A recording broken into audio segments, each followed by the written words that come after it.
क्षेत्री र बाहुन बाहेकको साझा सङ्गठन हो यो। हर्क साम्पाङज्यूले हिजो अस्ति खोल्नु भएको छ, फेरि पार्टी हो। हामीले पनि यो पार्टी भनेर चाहिँ हामीले खोलेका थियौँ भने हिजो डाक्टर गोपाल गुरुङ, महामानव डाक्टर गोपाल गुरुङजीले खोल्नु भएको राजनीति दल हो यो। जेलबाट जन्मिएको राजनीति दल हो होइन। काठमाडौँको भद्रगोल जेलभित्रबाट चाहिँ जन्माउनु भएको एउटा राजनीति दल हो यो। यसमा पनि पार्टीको नामकरण दिनुभएको थियो भने क्षेत्री बाहुनलाई हाल्नु बाध्य हुन्थ्यो।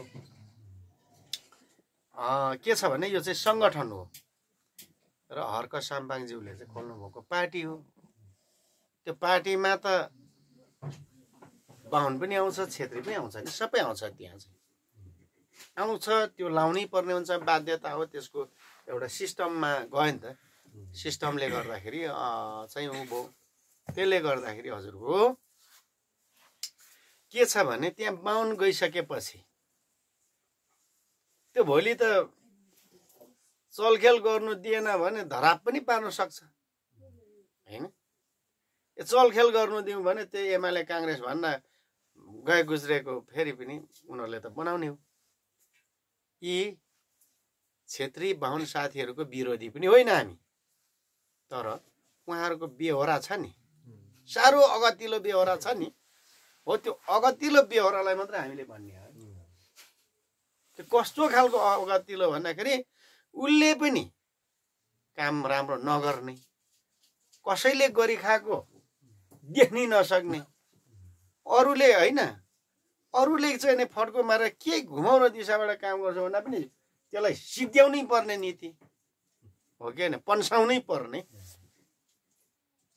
कसरी पन्साउने भन्दाखेरि जस्तो अब हिजो अस्तिको चाहिँ नि नेपाली काङ्ग्रेसबाट हाम्रो ओखलढुङ्गाबाट चाहिँ गोपाल राईज्यू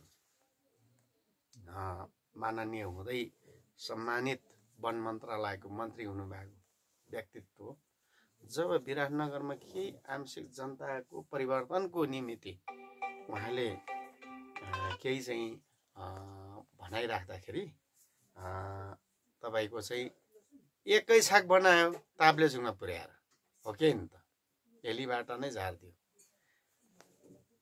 त्यो मात्रै होइन, धेरै खालको यो डिजाइन बनाउँछ।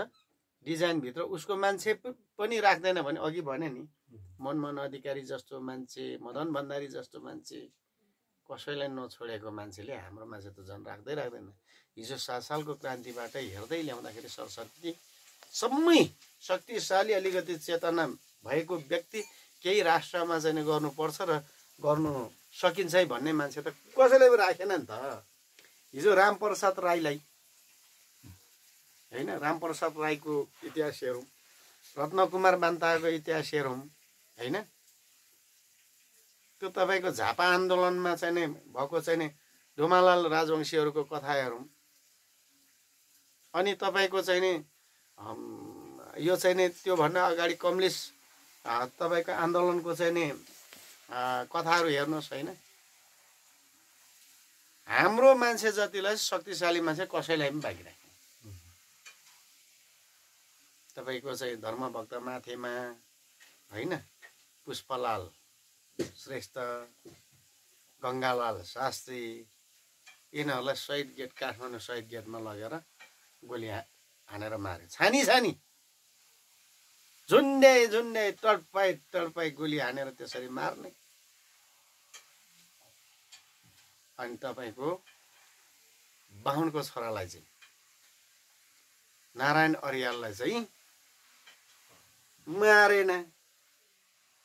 किन मारिएन भनेर प्रश्न सोध्ने भयो नि त। अब नेपाल